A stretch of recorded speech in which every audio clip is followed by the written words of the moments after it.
Salah satu teknik mengendalikan inflasi yang dirintis oleh pendahulu saya, Presiden Joko Widodo. Harus kita akui, mungkin pengalaman beliau sebagai wali kota, alhamdulillah kita mampu menjaga pertumbuhan ekonomi masih tetap tinggi dibandingkan seluruh dunia. Kita berada di 5% di antara negara G20, kita salah satu yang tertinggi dalam kondisi sekarang. Ya. Kita mampu menjaga inflasi di sekitar 2%, salah satu terendah di G20. Ini juga berkat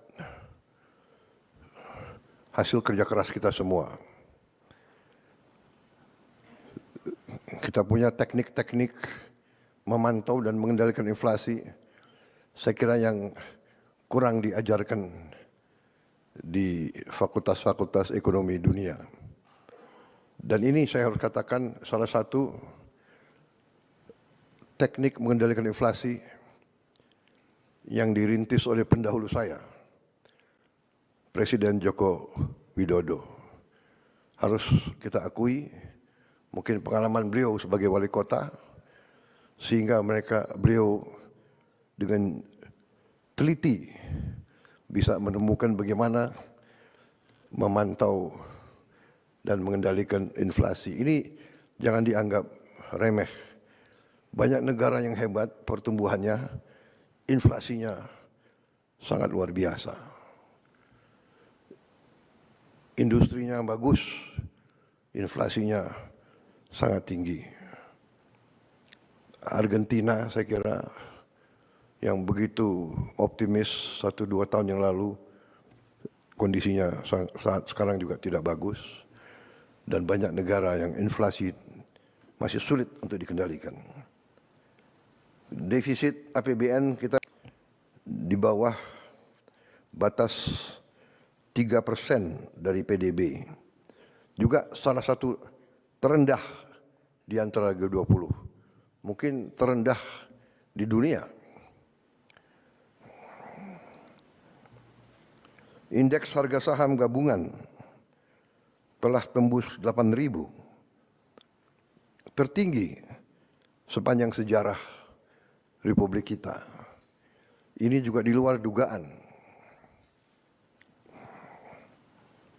Ini juga saya kira akibat kerja keras para menteri-menteri di bidang ekonomi.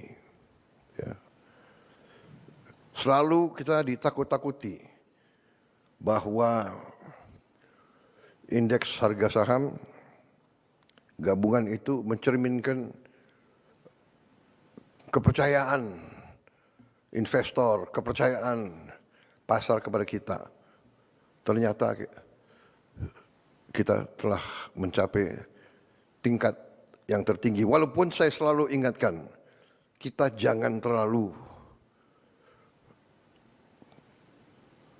takut dengan harga-harga saham. Yang penting fundamental ekonomi kita harus kuat. Dan fundamental ekonomi setiap bangsa yang paling azasi adalah pangan dan energi dan air. Asal kita sadar ini, kita fokus ini, kita yakinkan kebijakan-kebijakan kita, menjamin kita mampu memproduksi dan distribusi pangan dengan baik, dengan efisien, energi juga demikian, mampu mengelola air, kita kuat.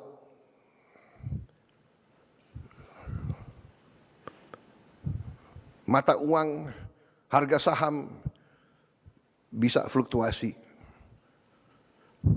tapi yang paling pokok adalah kita harus jamin produksi pangan distribusi pangan, dan energi, serta pengelolaan air yang baik. Yang ketiga ini kadang-kadang kita, karena kita diberi karunia Tuhan air yang berlimpah-limpah di sebagian besar Republik kita, tapi ada sebagian yang mengalami kesulitan, tapi kita masih kurang pandai dalam mengelola. Kadang-kadang air ini malah menjadi bencana, banjir dan sebagainya. Tapi kita bersyukur di banyak bagian dari dunia ketersediaan air sangat sulit. Tidak mungkin pangan kita aman kalau tidak ada air yang cukup. Jadi ini saya kira catatan pekerjaan rumah kita ke depan. Kita harus dalami masalah air ini. Ya, saya juga minta Menteri Dikti dan Sains coba dipelajari prodi-prodi di universitas-universitas kita, apakah cukup ya, mempelajari masalah air ini. Bagaimana mencari air, bagaimana mengelola distribusi air, bagaimana mencegah banjir. Air harus jadi sumber produktivitas, jangan menjadi sumber bencana.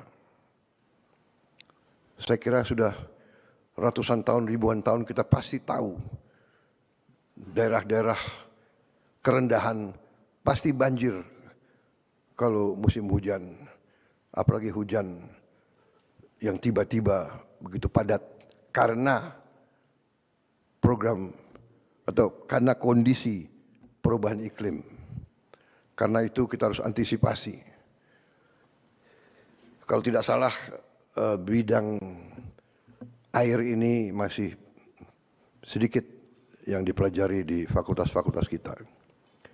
Ini tergolong mungkin hidrologi kalau tidak salah. Ya, hidrologi. Kita bersyukur juga angka kemiskinan turun ke 8,47%. Ini saya diberitahu di catatan oleh para pakar, ini angka terendah sepanjang sejarah Republik Indonesia. Kita bersyukur dan berterima kasih walaupun kita tidak boleh puas. Tidak boleh puas. Tingkat pengangguran terbuka juga turun ke angka 4,76%. Ini adalah terendah sejak krisis 1998. Sekali lagi, kita tidak boleh puas karena 4,76% dari 287 juta orang itu angka yang cukup besar. Dan bagi mereka yang perlu pekerjaan segera, ini sesuatu yang harus kita pikirkan dengan seksama. Kita paham bahwa tingkat pengangguran ini sangat meresahkan bagi mereka yang sangat butuh pekerjaan. Kita paham, karena itu kita bekerja keras. Tetapi ini masalah dunia, apalagi dengan perkembangan teknologi yang demikian pesat, terjadi disrupsi dalam produksi dan industri. Ini harus kita perhitungkan. Munculnya artificial intelligence, kecerdasan buatan, ini membuat sekarang faktor research, faktor penelitian lebih cepat sekali, luar biasa. Dan mungkin tidak membutuhkan terlalu banyak pekerja di bidang itu. Juga munculnya robotics, ini juga harus kita catat. Di Jerman, di pabrik Volkswagen yang biasa menggunakan 5.000, 6.000 pekerja, sekarang hanya dengan 30 orang.